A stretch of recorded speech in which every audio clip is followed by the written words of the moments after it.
এটা tense machine. আজকের আমরা টেন্স মেশিন কেমনভাবে চালানো হয়, কেমনভাবে চলে সেটা সিস্টেমটা দেখানো হবে। এটা 4 চ্যানেল টেন্স মেশিন, 4 চ্যানেল, 4টে পয়েন্ট থাকবে। এটা বড় হাই মেশিন, দেখুন 4 চ্যানেলের মেশিন। এটা কেমনভাবে প্রথম জ্যাক সেট করতে হবে,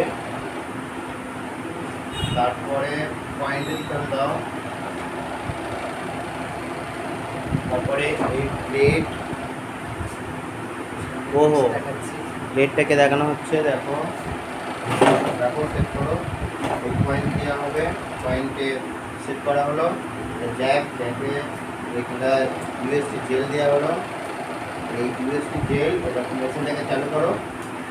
এভাবে টাইম দেওয়া হবে, টাইম দিয়ে দাও।